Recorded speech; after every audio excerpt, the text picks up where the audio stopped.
kami sebagai akademisi, kami memandang bahwa perkara dugaan ijazah palsu Jokowi ini muncul dari perbedaan kajian, analisis publik, dan dinamika ruang pengetahuan, bukanlah ranah kriminal murni.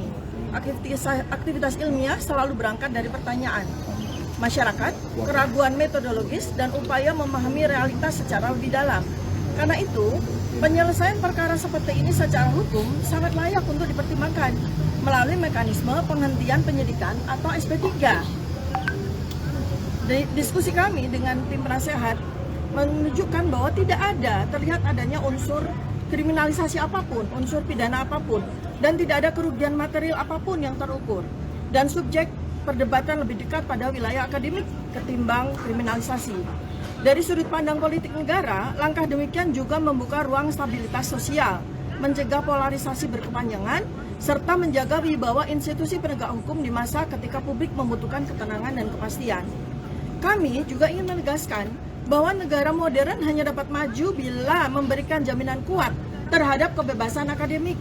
Ilmu pengetahuan tidak boleh dikerdilkan menjadi perkara kriminal. Kritik ilmiah betapapun tajamnya adalah bagian dari fungsi akademisi untuk menjaga kesehatan demokrasi. Seluruh dunia akademik berdiri atas prinsip bahwa penelitian, penilaian kritis, dan publikasi ilmiah harus dilindungi sebagai kontribusi kepada bangsa, bukan ditakuti sebagai ancaman. Pandangan ini kami sampaikan bukan untuk kepentingan pribadi, tetapi sebagai penegasan bahwa tanpa ruang aman untuk berpikir, negara akan kehilangan fondasi kemajuannya sendiri. Dalam kerangka mencari penyelesaian yang lebih besar dan lebih beradab, kami menawarkan suatu pendekatan yang dikenal dalam kajian politik sebagai Marcos Way.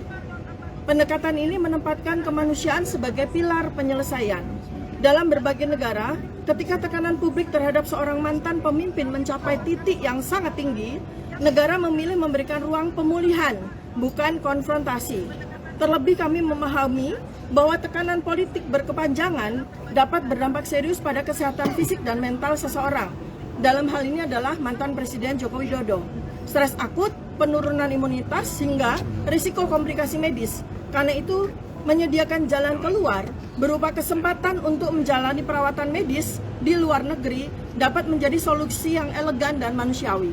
Ini yang kami tawarkan. Pendekatan seperti ini memungkinkan dua hal sekaligus berjalan.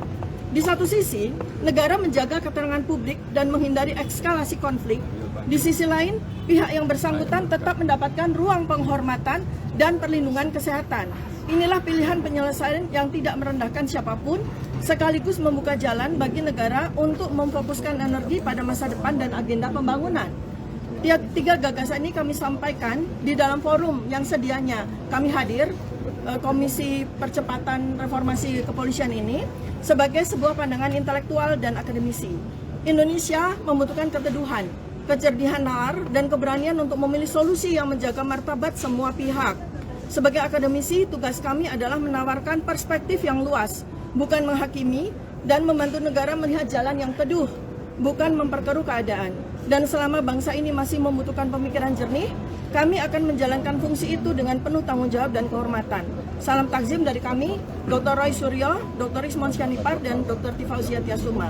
Untuk diketahui juga pada khalayak bahwa saat ini kami juga sudah berkonsultasi dengan para pakar, para ahli, yang kurang lebih terdiri atas 30 profesor dan doktor ya, terdiri atas multidisiplinary, dan mereka semua berdiskusi day by day dengan kami ya, untuk membahas tentang bagaimana seharusnya kasus kami ini ditegakkan dan kemudian bagaimana solusi yang lebih baik untuk penyelesaian masalah ini. Sekian, terima kasih. Assalamualaikum warahmatullahi wabarakatuh. Download Tribun X sekarang, menghadirkan lokal menjadi Indonesia.